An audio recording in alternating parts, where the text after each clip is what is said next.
Good morning. You're listening to The Brief Wake Up, your mindful start to the day. I am Handel, your daily coffee companion, helping you wake up informed, thoughtful, and maybe just a little amused before the day gets old. If you're commuting, corralling kids, or just standing in line for caffeine, you're in the right place. Let's get you caught up. For our health, let's talk about something that sounds like science fiction, but is very much real science now. Genetic editing in babies. You've probably heard headlines about designer babies. That is not what's happening. What is new and genuinely important happened quietly over the last year.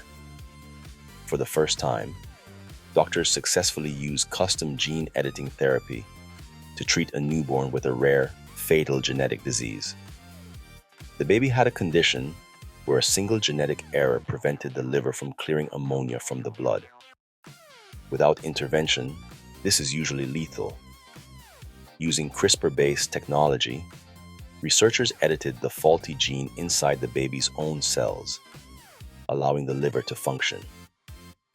The child improved.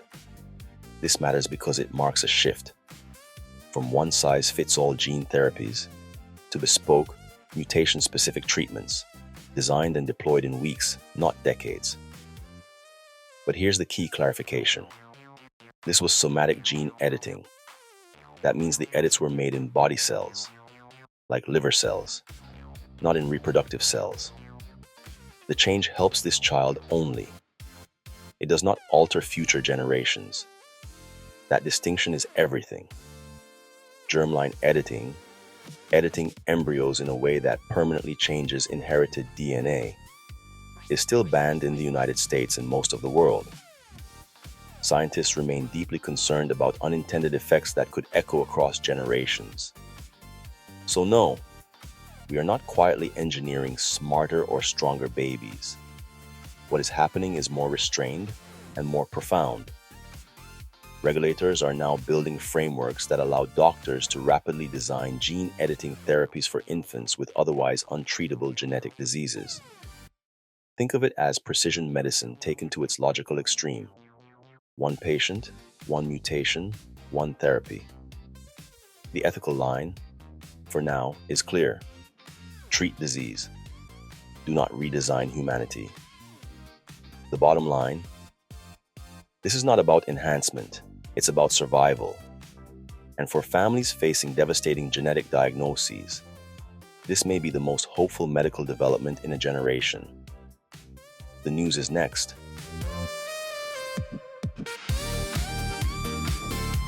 In the news, there's an update on the Greenland story, and it's a meaningful one. After days of escalating rhetoric, Donald Trump has backed off his threat to impose tariffs on European allies tied to negotiations over Greenland. Earlier this week, Trump floated the idea of new tariffs on Europe as leverage in discussions about U.S. access and influence in the Arctic, comments that immediately rattled markets and alarmed NATO partners. The concern wasn't just economic, it was geopolitical. Greenland is a semi-autonomous territory of Denmark, strategically important because of its location, rare earth resources, and growing relevance as Arctic ice melts and new shipping lanes open. Any suggestion of coercion, economic or otherwise, was always going to trigger a strong response. Now that escalation appears to be paused. Speaking from the World Economic Forum in Davos, Trump said tariffs are off the table for now, and emphasized that the U.S. is pursuing a diplomatic framework focused on Arctic security and cooperation rather than confrontation. He also explicitly ruled out the use of military force, an important clarification after earlier remarks that had left room for interpretation. Behind the scenes, Trump met with NATO leadership, signaling that whatever happens next will stay within alliance structures, not outside them. Markets reacted positively to the shift. European officials expressed cautious relief, and Denmark reiterated its long-standing position. Greenland is not for sale. but cooperation on security and science remains open. So, what's the real takeaway here? This wasn't about buying Greenland. It was about leverage, signaling, and Arctic strategy. The US, China, and Russia are all repositioning for influence in the far north. What changed this week is not the strategic interest, but the tone. For now, tariffs are shelved. Diplomacy is back in the foreground, and a potentially destabilizing standoff has been de-escalated. The bigger Arctic competition hasn't gone away. But this chapter ends with a step back from the edge. The big sip is next. The big sip. Why being there feels like power, even when it isn't. There's a subtle bias most of us carry, and it quietly shapes how we assign responsibility, guilt, and credit. It's the belief that being close to something means we mattered. If we were in the room when the decision was made, nearby when things went wrong, present at the moment the story turned, we assume proximity equals agency. That intuition made sense once. For most of human history, power was local. If you were close enough to the fire, you could shape it. If you weren't there, you had no influence at all. But modern systems don't work that way. Today, outcomes are driven by incentives, feedback loops, delayed effects, and probabilities that don't care where you're standing. Markets move without trading floors. Policies take effect months or years after the vote.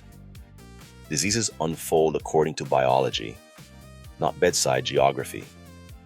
And yet, our minds haven't caught up. So we overestimate our influence. We feel responsible for outcomes we couldn't realistically change. We chase visibility instead of leverage. We confuse presence with control. There's a strange comfort in this bias. If being there gave us power, then absence might have saved us.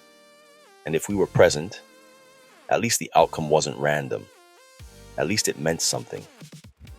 But randomness is exactly what modern systems are full of. The harder truth, and the more freeing one, is this: most outcomes were already constrained before we arrived. The room didn't create the decision. The moment didn't create the trajectory. The presence didn't create the power. Agency doesn't live in the room. It lives in the mechanisms that shaped the room before anyone sat down. And sometimes, the most honest and most liberating thing you can say is, "I was there, but I wasn't the lever." That realization doesn't make you smaller. It makes your understanding larger. The lighter roast is next. Have you ever noticed that when you finally get a real day off, no meetings, no deadlines, nothing urgent, it doesn't actually feel relaxing right away? You wake up, you check your phone out of habit. Nothing's there. And instead of relief, there's this low-grade unease. Like you're forgetting something. Like you should be doing something even if you don't know what. You're not tired. You're not behind. No one is waiting on you. And yet, sitting still feels irresponsible. That's not laziness. That's training. Somewhere along the way, we absorb the idea that productivity equals worth, that being busy means being valuable, and that rest is only acceptable if it comes after visible exhaustion. So when a day off actually works, when you're calm, unhurried, and content, it feels suspicious, like you're getting away with something, like you'll have to make up for it later. Even rest has to justify itself now. We don't just relax. We recharge and we reset. We frame rest as a tool to be more productive afterward, because simply enjoying it doesn't feel like a good enough reason. And the irony is, we live in a culture that tells us nonstop: avoid burnout, protect your mental health, get more sleep. But we're also subtly rewarded for doing the opposite. We praise overwork, We admire exhaustion. We treat being slammed like a personality trait. So when you finally have a day where nothing is demanded of you, your nervous system doesn't know what to do with the quiet. It reaches for guilt. It reaches for anxiety. It reaches for the sense that rest must be earned. But here's the reframe. A day off that feels good isn't indulgent, it's corrective. Rest isn't a reward for productivity, it's a requirement for being human. And if enjoying a day off still feels uncomfortable, that's not a flaw in you. It's just proof the system trained you a little too well. Our commemoration is next. January 22nd is a day that quietly marks moments when power, resistance, and responsibility collided, and history changed direction. In 1905, peaceful demonstrators in St. Petersburg were fired upon by Tsarist troops in what became known as Bloody Sunday. The massacre shattered public faith in the Russian monarchy and exposed the fragility of authority once it turns its force inward. It was not the end of an empire, but it was the moment its legitimacy began to crack. 7 years later, in 1912, a different response to injustice took shape. On this day, the African National Congress was founded in South Africa, not as a governing body, but as an organized refusal to accept racial exclusion and institutional inequality. For decades, it existed without power, only purpose, reminding us that meaningful change often begins long before it becomes visible. In 1920, the world attempted something new. Scarred by World War I, the League of Nations held its first council meeting, built on the belief that global conflict demanded collective responsibility. The League ultimately failed, but its core idea endured: that peace requires cooperation, not isolation. And in 1973, January 22nd marked a deeply consequential legal moment in the United States when the Supreme Court decided Roe versus Wade. The ruling reshaped law, medicine, and personal autonomy for generations. Regardless of how its legacy is viewed today, its impact on public life and private lives was profound. Together, these moments reflect a common thread. History doesn't turn only on victories or defeats, but on the decisions societies make when confronted with injustice, uncertainty, and human dignity. Today's show was about where power lives and where it doesn't.